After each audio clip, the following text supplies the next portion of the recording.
Good evening and welcome to Washington Hospital's 13th annual Think Pink Breast Health Awareness event and our second virtual Think Pink. We're thrilled to present to you on Facebook Live and on YouTube. Think Pink is an opportunity to learn, to celebrate, to remember. We have a wonderful informative program for you featuring experts on breast cancer and mental wellness. Our first presenter is Dr. William Dugoni. He's board certified in general surgery and his practice includes surgical oncology as well. He currently serves as the director of the Washington Women's Center. Please welcome Dr. Dugoni.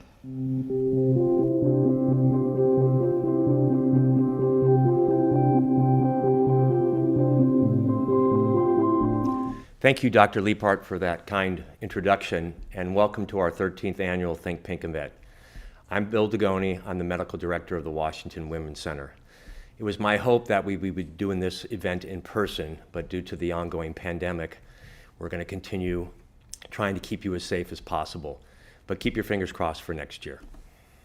Our mission remains the same. We are committed to providing women with an environment whose hallmarks are warmth, dignity, and a safe, supporting, and caring atmosphere. We do this through a wide variety of diagnostic and wellness programs with a strong emphasis on multidisciplinary team approach to the continuity of care for women with diseases of the breast. You are the reason why we built this center. You're the reason why we are committed to providing with the best care possible, and your safety continues to be our top priority. For those of you who access our center, you will see that we have all the appropriate protocols in place for the pandemic to keep you safe. We continue to recommend annual mammography screening beginning at the age of 40. This allows women to obtain the maximum life-extending benefits, but we do believe that women should have a balanced discussion with their physician regarding the risks and benefits of screening mammograms every year or perhaps every other year, especially at the age of 50. I'm asked all the time, when's an appropriate age to stop mammograms? And the answer is, it's not based on chronologic age. It's based on your health status and your life expectancy. Here at Washington Hospital, we have the latest and greatest technology. We have tomosynthesis, which is 3D mammography. It's an advanced form of mammography that uses low-dose X-ray and computer enhancement and simulation to create three-dimensional images of the breast. We believe it improves the detection of breast cancer, especially in women with dense breasts, and we believe it will also decrease the frequencies of callbacks and additional information. Again, a lot of women, especially young women with dense breasts, may be hiding lesions that 3D mammography is able to pick up in comparison to the traditional 2D mammography, and we believe it'll help us detect early breast cancers. We believe it decreases the false positive rates, which means reducing unnecessary biopsies or additional tests and the added stress that comes with that. We do know that it provides greater accuracy in determining the size, shape, and location of abnormalities. We are a nationally accredited center of excellence. We were the third center on the West Coast and the first in the Bay Area to obtain this status. We are accredited by the National Accreditation Program for Breast Centers. This is a non-government, not-for-profit organization through the American College of Surgeons that have been established to identify and recognize breast centers that provide the best quality of care in the United States. To be nationally accredited, you need to demonstrate the following services: a multidisciplinary team approach to coordinate the best care and treatment options available. We have to offer access to breast cancer-related information, education, and support systems. We collect breast cancer data from all our subspecialties for quality indicators. We undergo ongoing monitoring and improvement of care projects. We provide information on our clinical trials and our new treatment options. The key to understanding accreditation is that it is a voluntary commitment, and it's provided only to the centers that undergo a rigorous process and review every 3 years to make sure they're meeting the performance and compliance of national standards. We mentioned a lot of continuous quality improvements, and I want to just show you some of them as an example. A lot of women who come in for screening mammograms, they need to undergo a diagnostic mammogram. If you look at the national benchmark, that's about a 10-day process. We do that in 4 days or less, and we also believe that that reduces the amount of stress that people are worried about during that time period. For those who have the diagnostic workup and need a biopsy, our time from diagnostic mammogram to an actual diagnosis is half the national average, and we also believe that that helps overall health care and reducing stress on our patients. This is a busy slide, but it just is some quality measures that we use here at the hospital, and we compare it to both the state and national average. The first column is women who have breast-conserving surgery and are under the age of 70. Do they receive radiation therapy within 1 year of treatment? And you can tell by our numbers, we beat the state and national averages. The second column talks about women with early-stage breast cancer who are hormone receptor positive if they're given tamoxifen and/or third-generation aromatase inhibitors. And again, we're at 100% versus the state and national average. And the final column looks at women who have early-stage breast cancer who are hormone receptor negative and are offered combined some type of chemotherapy within the first 4 months of treatment. Again, we're at 100% better than the state and national average. We're very proud of our multidisciplinary team approach to breast health. We do this through physician collaboration between the subspecialties. We have nurse navigators who do a wide range of information and appointments. We offer multidisciplinary care conferences twice a month where we discuss newly diagnosed breast cancer patients and follow-ups to ensure that we're all in agreement that they're getting the appropriate care. We offer high-risk screening at the time of mammography and genetic risk assessment and testing for those deemed high risk. We offer lymphedema services for those where it's appropriate, and we have a wide variety of educational support and well-being services. Our nurse navigators are the hallmark of this program. They're our heartbeat. They take our patients from the very beginning and they help guide them and their family members through the whole breast cancer treatment journey. Whether this is answering questions, providing ride services, providing support systems, overall, the patients feel less overwhelmed and can focus more on their healing process. Finally, the key here is that we have a high-quality breast cancer center of excellence at our Washington Women's Center. And for the women in the Tri-City area, this means that you don't need to travel to get the best care possible. It's right here at home. Thank you again. Enjoy your evening.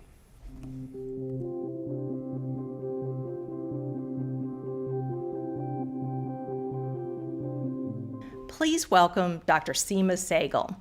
She's a psychiatrist at Washington Township Medical Foundation and is board certified in psychiatry and neurology. This evening, she'll be sharing mental health strategies. Please welcome Dr. Sehgal.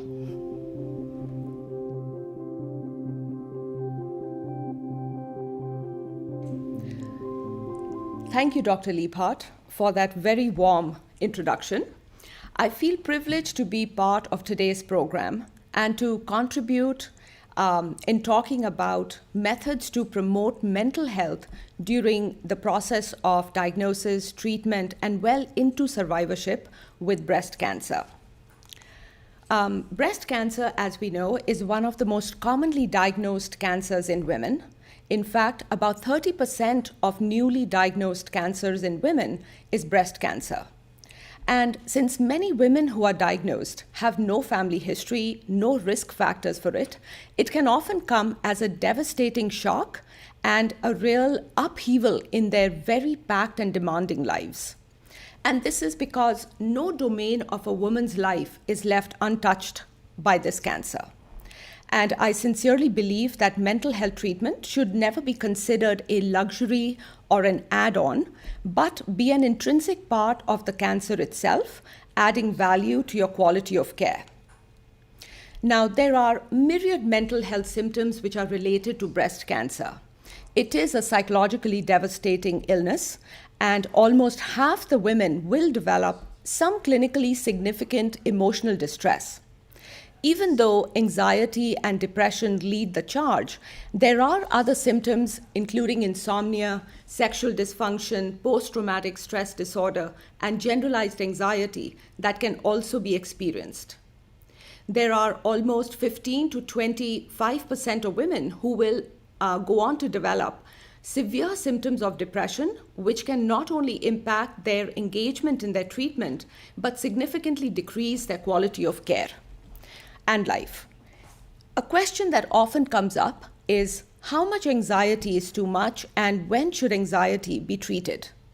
It is very normal to feel stressed or worried under pressure, but usually for most of us, once the event making us anxious passes, we do feel back in charge and it doesn't impact our ability to function day to day. However, if that worry or anxiety becomes intrusive, you find it's really hard to control, it's keeping you up at night, you're having recurrent dreams, it is impacting your ability to be social, you're isolating yourself, or there are panic attacks being provoked in social situations, it's time to get help. A lot of women will resort to coping mechanisms that can be maladaptive, like using drugs or alcohol, and if this is happening, it's time to talk to someone. Two anxiety syndromes that are often correlated with breast cancer include generalized anxiety disorder and post-traumatic stress. Generalized anxiety is a syndrome where the feeling of unease or fear continues to grow with a constant worrying and an inability to calm oneself, which causes severe fatigue and emotional exhaustion.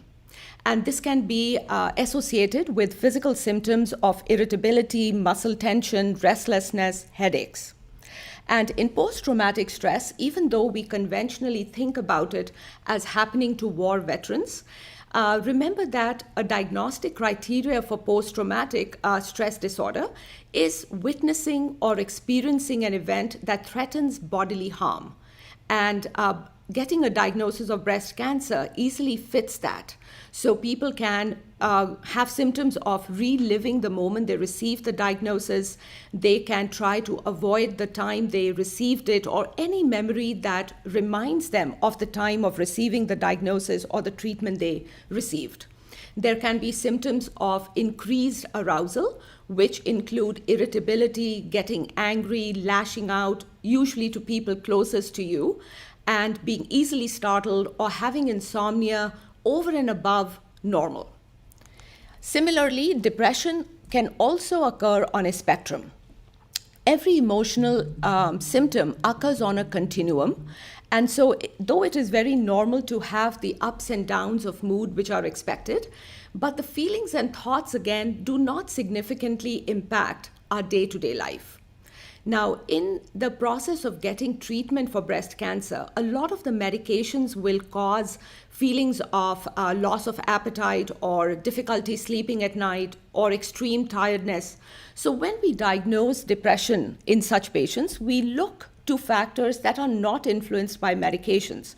For example, feelings of sadness that persist for days or weeks, or feelings of being a burden, feelings of feeling guilty, feeling that you are somehow to blame for what has happened to you, or being a failure, or thoughts of suicide that your family or you may be better off dead.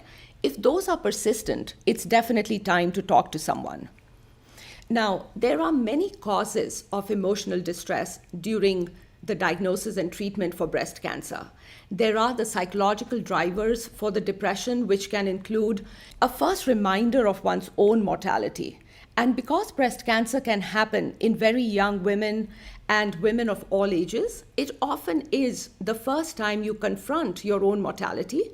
It can lead you with a sense of isolation, a feeling that you are the only one suffering. In that moment, one forgets that suffering is a common human experience and that one has not been singled out for this experience, even though that's how it feels. Feelings of being angry at being let down by your body. You may have been the most fit person physically, taken care of your mental health, and be engaged in all aspects of your health. To receive this diagnosis can be a blow. This can lead sometimes to low self-esteem, low confidence, which is made worse by sometimes treatments which can include a mastectomy.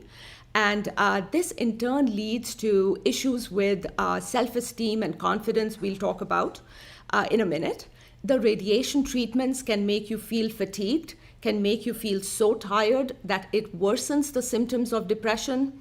And of course, the direct impact of chemotherapy, of hormonal treatments, of even pain medications and anti-inflammatory medications all contribute to the feelings of depression. Now, the reason why breast cancer is so closely tied with psychological distress, it's because the cancer threatens an organ that symbolizes femininity, sexuality.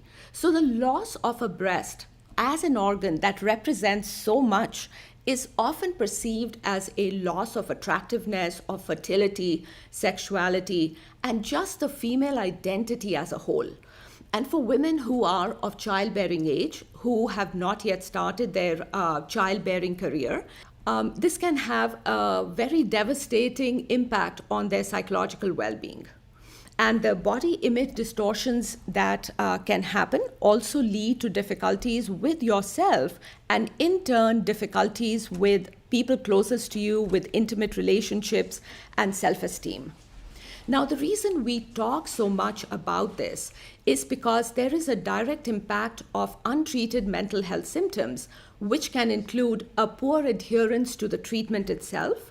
It can result in longer hospital stays. People can experience greater side effects to the treatments which are necessary, and the pain symptoms can also be experienced to a greater degree. So the impact on the quality of life, which is already being contested by this cancer, can further deteriorate. So there is an interesting amount of research now which shows that the mortality rates are also increased if the mental health symptoms are significant and untreated, up to 25 to 35% greater rates of mortality, and hence the importance of taking note and treating these symptoms. More importantly, I think that untreated mental health symptoms definitely interfere with the ability to make meaning of life. You know, when a devastating psychological trauma like this occurs, the mind needs to somehow cope with making sense of what is happening and to have a narrative that allows us to go on despite this. And this can sometimes be compromised. Now, among the strategies to deal with the emotional distress, a couple of things to keep in mind. That breast cancer never happens in a vacuum. It happens in the midst of full committed lives to women who are stretched thin with responsibilities of being mothers, daughters, sisters, caregivers, partners. And hence depression is often called a side effect of breast cancer because it happens not just to the body, but to the person you are, with your past experiences, your unique psychological framework, your traditional cultural values, and everything, your unique themes and perceptions that give this diagnosis a very specific meaning to you. And so, as all emotions, the psychological impact is felt on a continuum, on a spectrum, and there are usually two main themes along which the distress is felt. There is the grief and loss that usually occurs at the beginning, at the time of diagnosis and the intensive treatment, and then the fear and the worry or the what ifs which follow later. The loss can come from a variety of sources. It could be physical loss of hair or of a breast, or loss of financial security, of relationships, the certainty and control that we sometimes falsely believe we have over our life is threatened. The loss of independence, the loss of our feminine identity, all of this can impact the mental health symptoms. In the what if category, this usually follows later in the treatment and well into the survivorship. And the usual worries that arise are, what if there's a recurrence? Or what if I have side effects? Or how much pain am I going to suffer? Will I die? How much time do I have left to devote to my family? How will they manage if I'm not there? And oftentimes, women who are themselves caregivers to, say, elderly parents, have a whole host of other issues that come up that can worry them. So remembering that worry can sometimes serve an important purpose, it keeps us from really doing a deep dive into more painful emotions like despair or guilt or grief or blame that we somehow don't feel equipped to deal with or talk about. And seeing someone in counseling or therapy can sometimes help you resolve issues that have not been looked at up till that point. So suppressing emotions, I feel, only leads to more emotional distress, and feeling psychologically unstable is a very normal and natural way to feel, especially in the face of such a major trauma that is felt at so many levels. So to not blame yourself, but to speak up about your experience can sometimes be the most helpful thing you can do. You know, our brain learns in narratives. We can retell a story till we gain mastery over the experience. And so one of the simplest ways to make yourself feel better is to talk to people. Talk to whoever is willing to listen, to people you trust. That could be family, your friends. It could be a social worker, a counselor, a spiritual counselor. Because the more you talk about it, the less the depression becomes and the more mastery you gain over it. Another way to gain control is really to become an active participant in your treatment. I call it becoming a co-pilot in the vehicle of your own wellness. Even though your treatment team is going to be leading the charge here and be directing the treatment, there is a lot that you bring to your own treatment. And around that, the physical and emotional well-being is clearly your responsibility. And when you find your mind straying and worrying about all the things that you don't control, focus back on things that you absolutely do control, including the amount you exercise, the kind of food you eat, the nutrition you are taking in, and the company you're keeping, the support groups you may be joining. So there is a lot that you can do. Look at the things that are not helping your treatment, like using excessive nicotine or alcohol, and this puts you back feeling in charge of your treatment.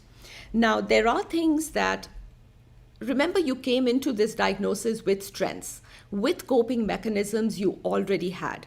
So building on those and reminding yourself of them often helps. So doing things that enhance your self-esteem, whether they are creative outlets like art therapy or dance or music, are simple things to do. A walk in nature, meditating, or focusing on just your breath, using the mind-body therapies.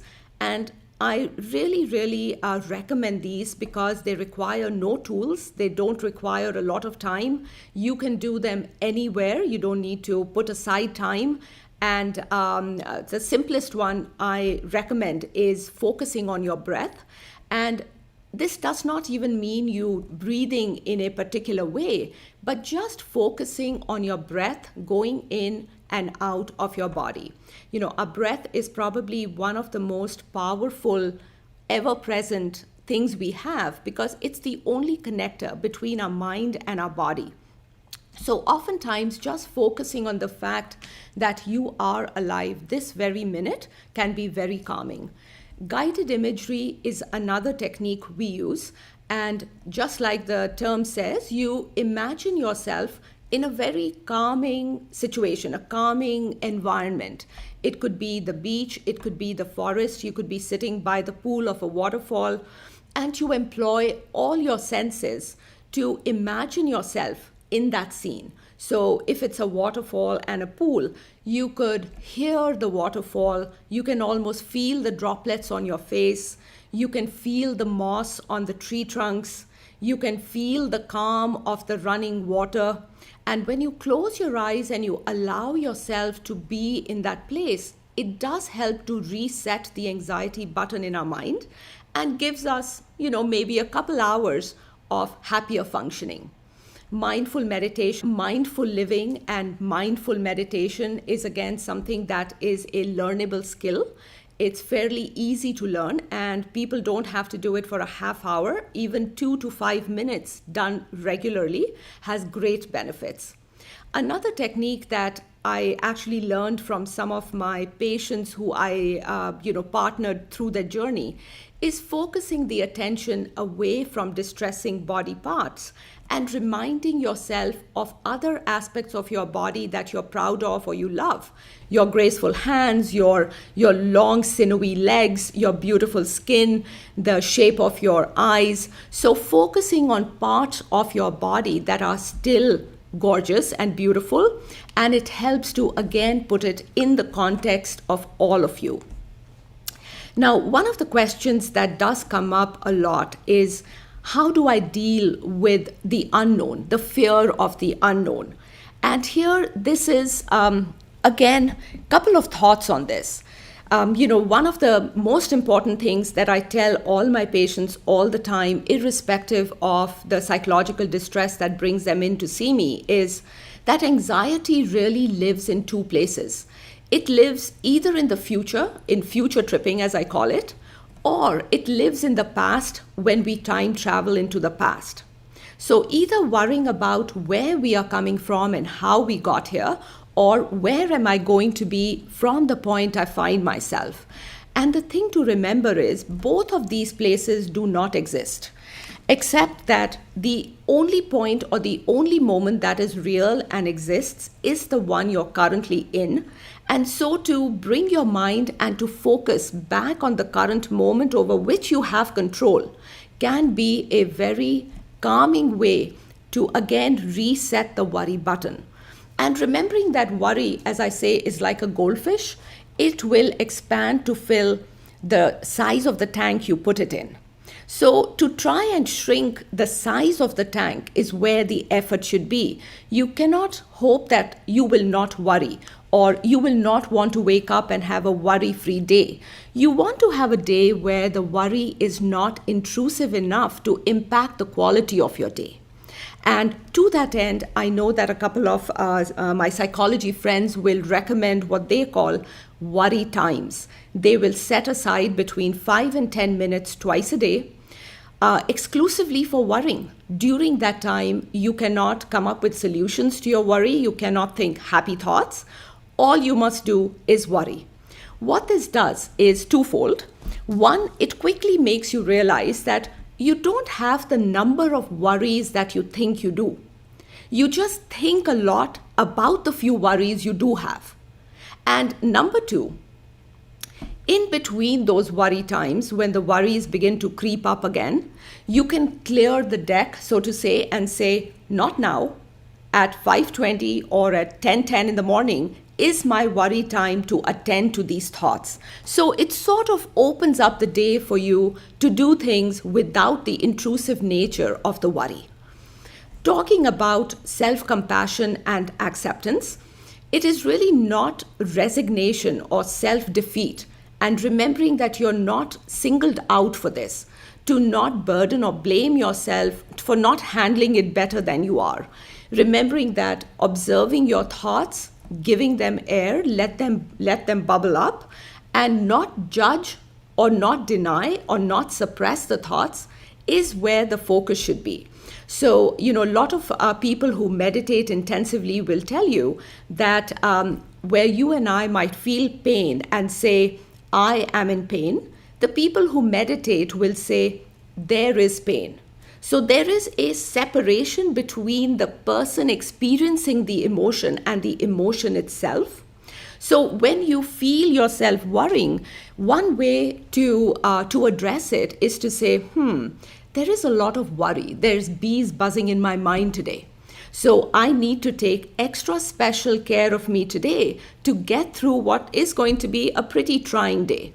So without necessarily blaming yourself or suppressing it, you come to a point of treating yourself with compassion.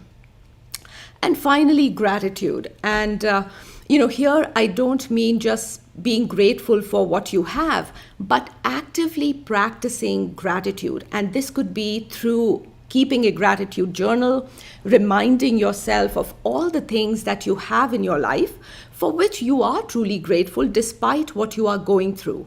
And that could be a supportive partner, a supportive family, financial security, healthy children, living in a first world country with access to the best treatment options available. So when you really dig deep, you realize that even though you have this one particular worry and it is substantial, it is still a single worry. And in the balance with everything else that is positive in your life, it makes it a little easier to deal with. Now, a lot of patients will say, as they go through the process, that even though the emotional impact is significant, it lessens with time, and they do go on to make psychological gains, like deriving something good out of it. And that is, I think, the power of our human mind, that given enough time and the compassion and the non-judgmental connection with whatever it is we are going through, somehow we pull out a reason to keep going. And it helps us repurpose the reason we are here in this world. We change the priorities that we lived by. We change friends maybe that we hung out with. We deepen relationships with people that we wished we had. And it can lead to an improved quality of life, an improved and deeper connection to people that you have in your life. And oftentimes it can lead to a sense of personal growth and empowerment, which is really the cornerstone of resilience. When you go through a traumatic experience and you come out the other end stronger, it does leave you with a sense of strength that you did not have prior to that experience. So the other thing I always remind people is keep close to your spiritual counselors, because at some point you will either question your spiritual belief or you will need to rely on it. So neither is right or wrong. It's just something that will come up, and to have a place to talk about that and to maybe deepen that relationship often helps. I would like to close with a quote from Viktor Frankl, who was a psychiatrist who spent many, many years at a concentration camp during the Holocaust. And he says, "The last of human freedoms is one's ability to choose one's attitude in a given set of circumstances." So that is, I think, our ultimate weapon against this very intimidating disease. Never forget that. Thank you very much.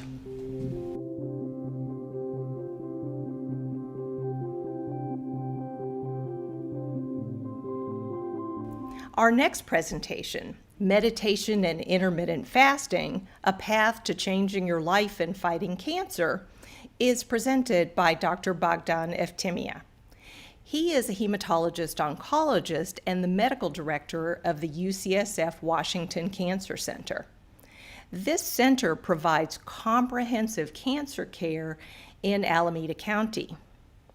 Without further ado, please welcome Dr. Eftimie.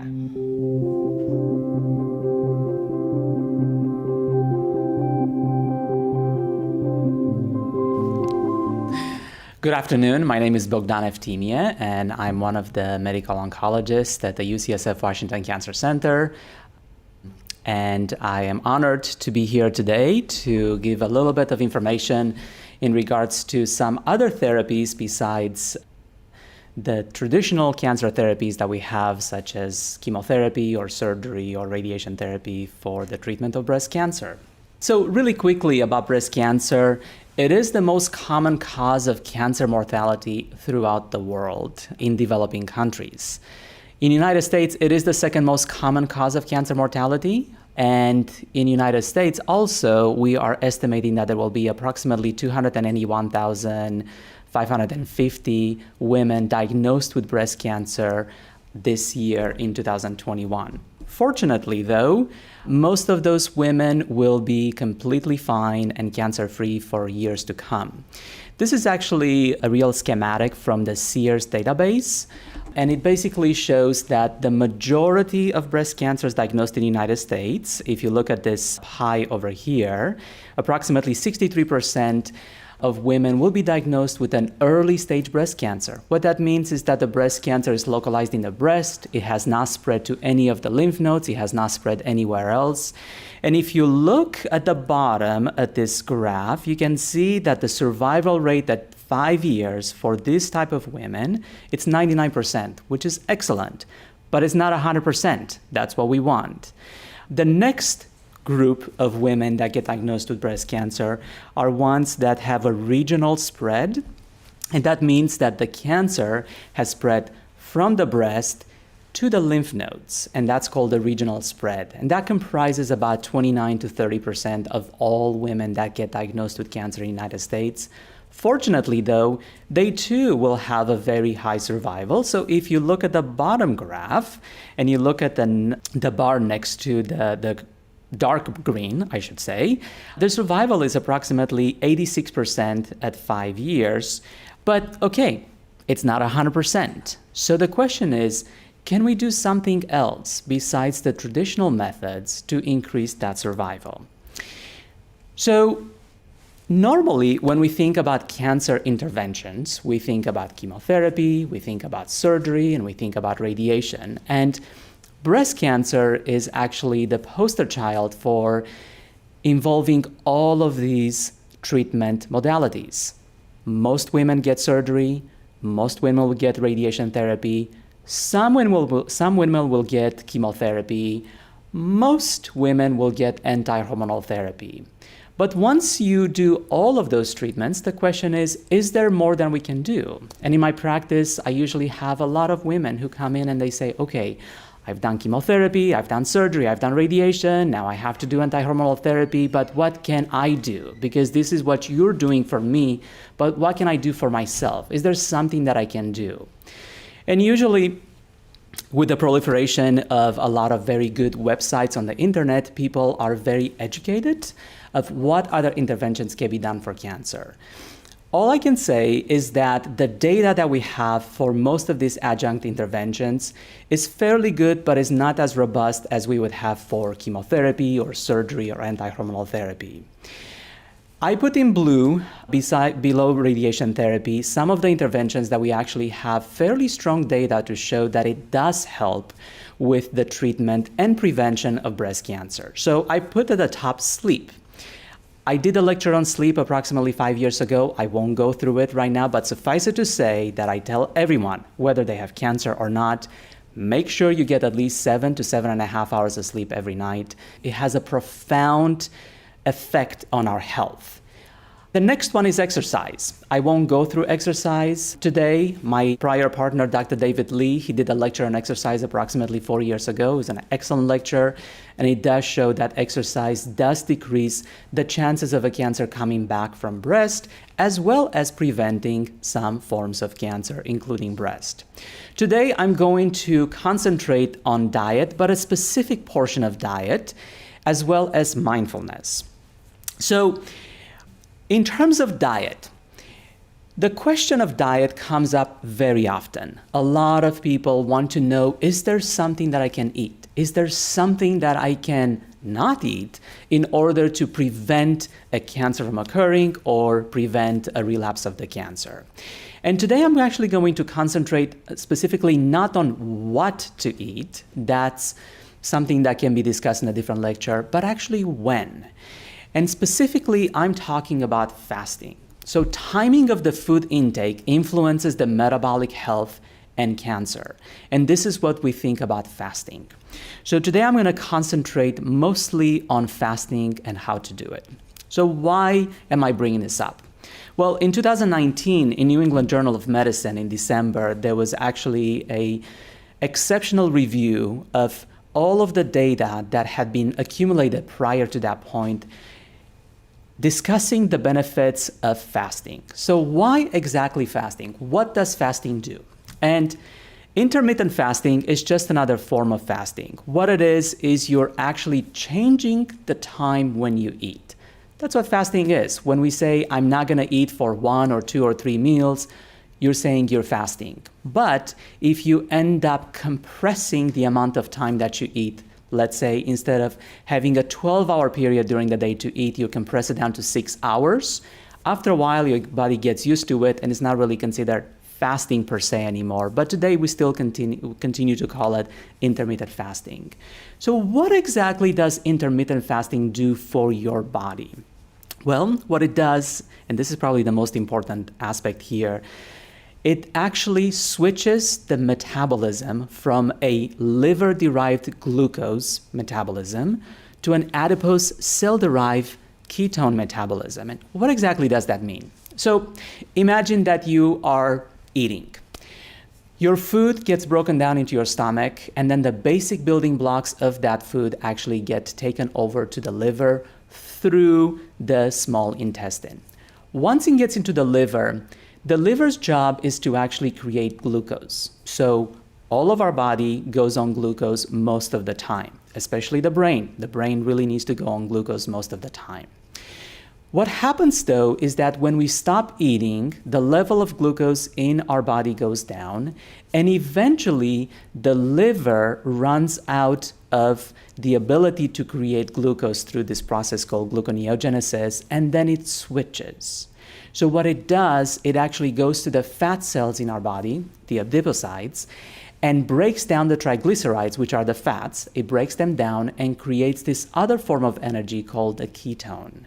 So then the body switches to a ketone-type metabolism versus a glucose-type metabolism. And our bodies do that all the time. When we sleep, eventually we will go through a ketone metabolism rather than a glucose metabolism.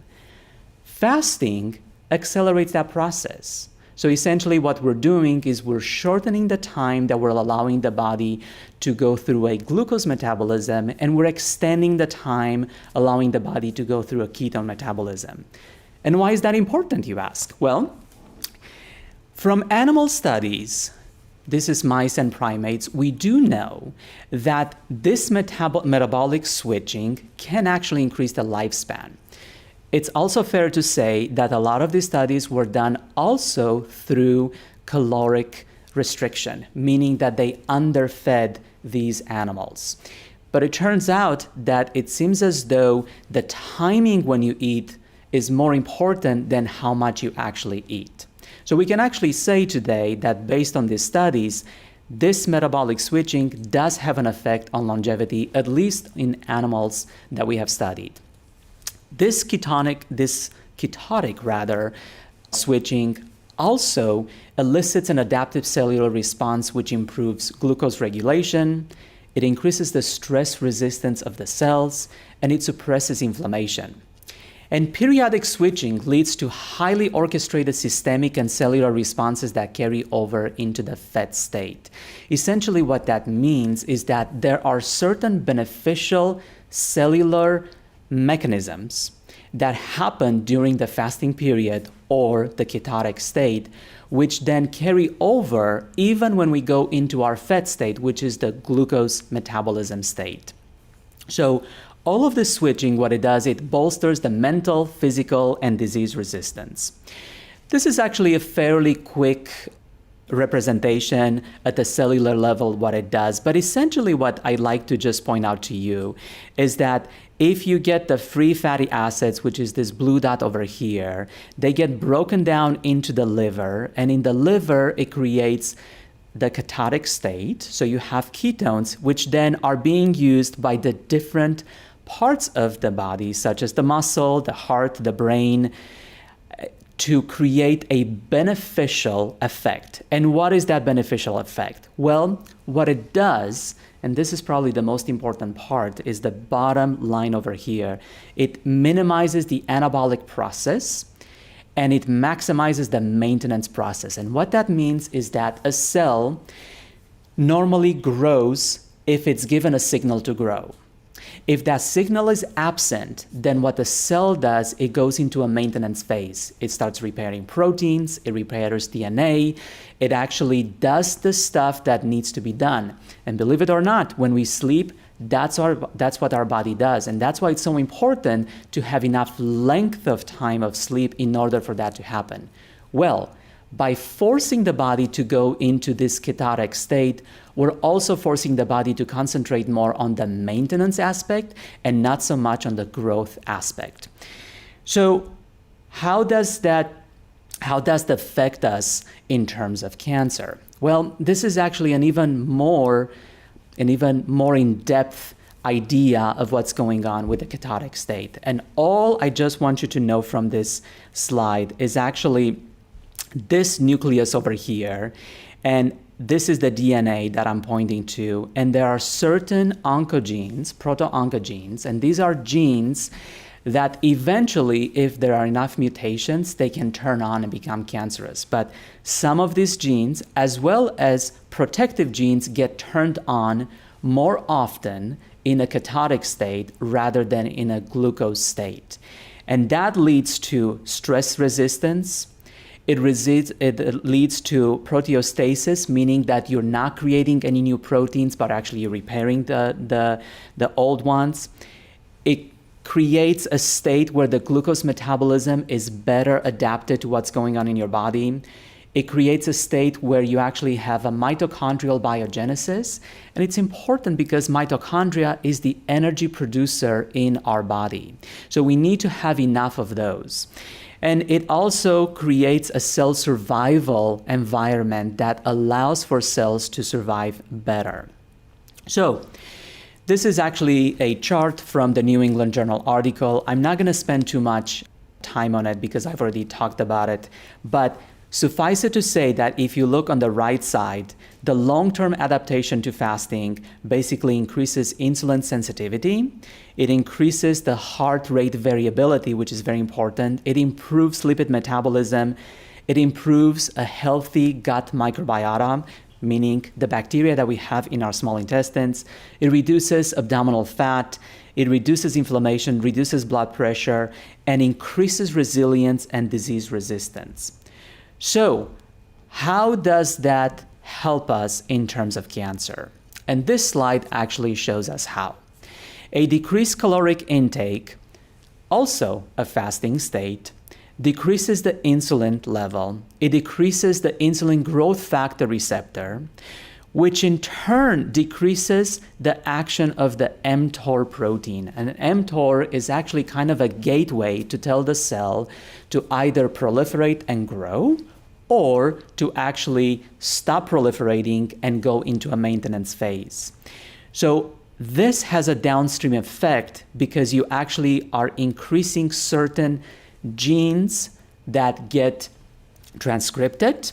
These are actually genes that are beneficial for the cell, and that in turn decreases the cellular proliferation, it decreases the oxidative damage, it increases the removal and damage of the damaged cells.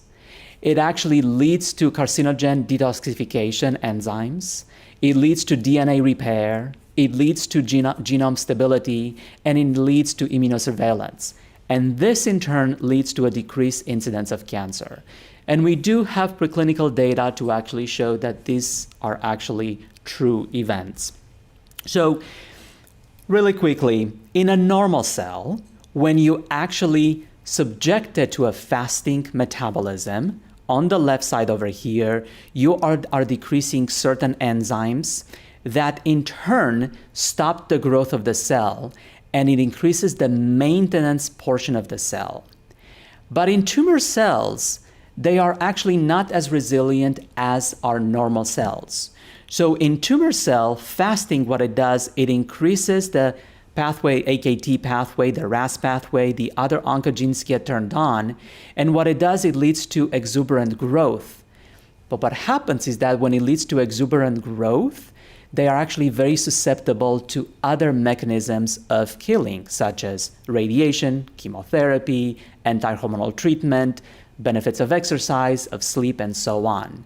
So essentially what you're doing is you're actually leading your cells, your own body cells, to protect themselves against the effects of the therapies that we have for cancer, surgery, radiation, chemotherapy, and immunotherapy, and anti-hormonal therapy, and it makes the cancer cells more susceptible. So, do we have any data to show that fasting can actually truly impact the relapse of breast cancer? And the answer is yes. So in 2016, this study, Prolonged Nightly Fasting and Breast Cancer Prognosis, was actually reported in JAMA Oncology. And essentially what I wanted to show you here is that approximately 2,400 women were chosen for this study. There were stages 1, 2, and 3. So basically there were stages, they were localized stage 1, stage 2, they had regional lymph node involvement, as well as stage 3. They actually were also divided into well-differentiated, intermediate, and highly poorly differentiated breast cancers, meaning how aggressive were those breast cancers. The majority of women actually had chemotherapy. If you can look over here, 71% of the women had, 72% had chemotherapy, and the majority of them also had anti-hormonal therapy. And what's interesting is that these women were subjected to either fasting or not fasting. And it turns out that for women who fasted for more than 13 hours in a 24-hour period, they were 36% less likely to develop a recurrence of the cancer. And I want to stress out that this is actually a significant amount of decrease in the relapse of a breast cancer. If you can think about it, out of 100 women, if 100 women fasted, 36 of them actually will get a benefit where the cancer will not come back. That's actually a pretty good number. So this was actually one of the few studies that we have that were prospective, meaning we had the hypothesis, fasting can help breast cancer. We had a trial, and then we showed that actually, without any doubt, fasting more than 13 hours at night in a 24-hour period basically has a significant benefit. Interestingly, the other benefits, it also had a lower hemoglobin A1C level, which is actually very important for diabetes. But also what's interesting is that fasting correlated with a longer duration of sleep. And like I was saying earlier, sleep has significant benefits for anti-cancer prevention and probably also relapse. The other thing that fasting can do, it's also that fasting can help with weight loss. Now, I should add that fasting is not necessarily a diet technique. Most people who fast actually do not lose weight, but what happens with people who fast, they change their weight composition. It actually changes from a fat type of a weight to a muscle type of a weight, which has its own benefits.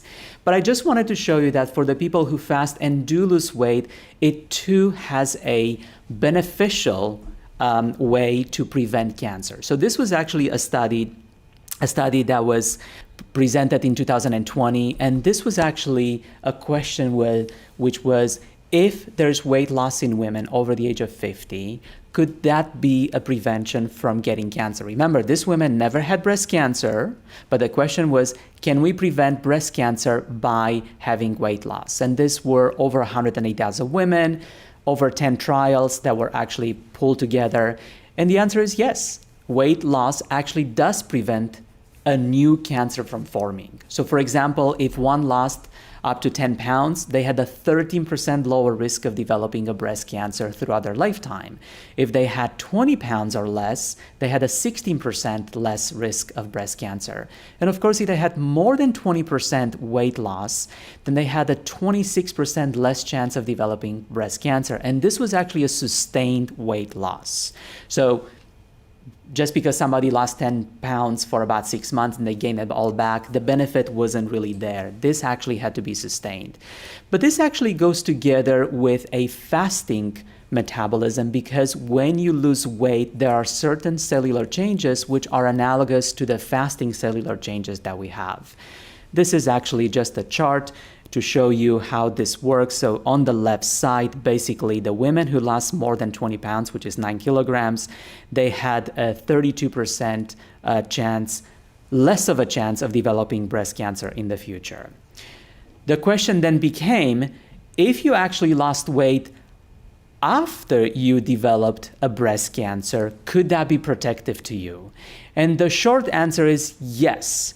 If you lose weight after you develop breast cancer, and to prevent the recurrence by losing weight, it can help. But most of the women that had the most benefit were actually women that had an ER or PR negative breast cancer, meaning that their estrogen receptor and progesterone receptor was negative.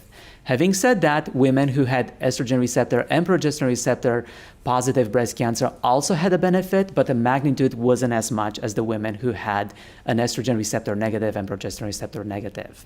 So how does this apply to all of us? Because fasting is not easy. Fasting is hard, and I can speak from experience.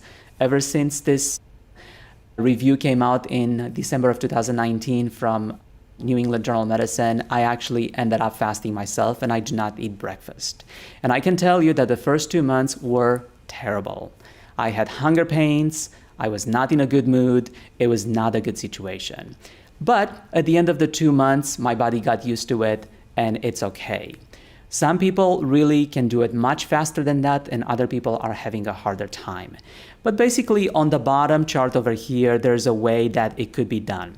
So if you were to say, okay, if I'm going to do a fasting and I'm going to do it 5 days per week and I'm only going to do a 10-hour feeding period, that 10 hour could be from 10 o'clock in the morning until 8 o'clock at night, or from 8 o'clock in the morning until 6 o'clock at night, whatever works for you, then the first month you do about 1,000 calories per day. The second month you decrease that to less calories than that. The third month you decrease the hours and the calories. And basically you do whatever works for you. But the bottom line here is that if you wanted to do a fasting, an intermittent fasting type of a diet, then the best way to do that is to slowly decrease the time of the day where you feed. So no matter what the time is, if you can bring it down to about 6 to 8 hours in a 24-hour period, that's probably going to be the best benefit for you, at least from the data that we have today. Moving on from fasting, mindfulness. How is this and why is this important? So what is mindfulness? It's the quality or state of being mindful. And I just want to point out that as a cancer physician, I see patients all of the time when they come in and they have just been given a diagnosis of cancer. I can tell you right now that everybody's stressed, everybody's anxious, everybody's depressed, and everybody's angry. Everybody is just not themselves. So the question here is, what can we do as a medical profession to help the patients achieve a state where they are not so anxious? Of course, we can take care of the cancer, we can do surgery and chemotherapy and radiation, we can give medications, we can do all that. But what exactly are we doing about the state of the mind? And although we do have medications for severe forms of anxiety and severe forms of depression, more importantly, can we bring the patient and the family and the loved ones to a state where they are not so anxious? And that's what mindfulness is. It's a way for us to calm ourselves down. So I put in bold over there, mindfulness is a state of mind that is aware and in control. And why is that important? So multiple trials have shown the following, that patients who have a state of mindfulness where they are calm, they understand what's going on, the anxiety level is down, there are reductions in psychological distress, it improves mood and general well-being, it enhances psychological functioning and mindfulness in the partners and family of the patients who have cancer, it alleviates anxiety and depression, it decreases long-term emotional and physical adverse effects associated with medical and endocrine treatment for cancer. It improves the quality of sleep. There you go again, right? Sleep, it's so important. And it has positive effects that are sustained over several weeks following the practice of mindfulness. And there's a connection actually between mindfulness and biochemically what happens in our bodies. And I'm just going to put here on the bottom, I'm going to circle the biological aging, which is increasing the telomerase activity. And about 5 years ago, I did discuss about this, but suffice it to say is that telomeres are ends of our genomes, basically our chromosomes that get cut every time there is a cell division. And as we age, these ends become shorter and shorter, but also it turns out that people who have chronic medical conditions as well as cancer, those ends get cut shorter and shorter. Well, shorter telomeres have been related to a shorter lifespan. So this is actually a graph from a study that was done in 2003, and patients 60 to 70-year-old that had longer telomeres, they lived longer than patients who had shorter telomeres. But more importantly, patients who actually had longer telomeres and they had cancer, they actually survived longer. So there clearly is a connection between the telomere length as well as the longevity of a person. And again, telomere length can be associated with feeling less anxious, calmer, less depressed. So this is a slide which shows quite a few studies which have shown that mindfulness can help in stress reduction, it can help with anxiety, it can help with decrease in pro-inflammatory cytokines, it helps with well-being, it helps with fatigue and pain, it helps with loss of weight, cachexia, and particularly it helps with sleep. So This slide, which I'm going to let you peruse at your own time, basically talks about different forms of mindfulness. All of us have different belief systems, and we have to incorporate the spirit of mindfulness within our belief system in order to work as well as it can.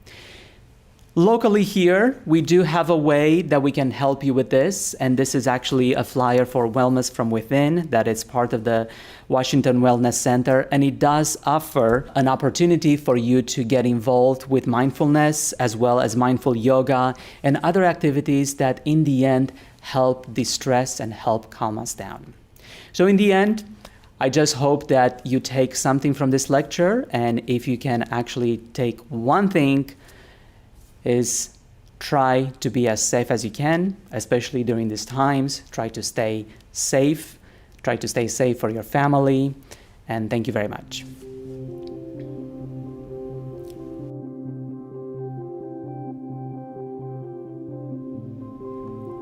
Thank you to all of our speakers this evening.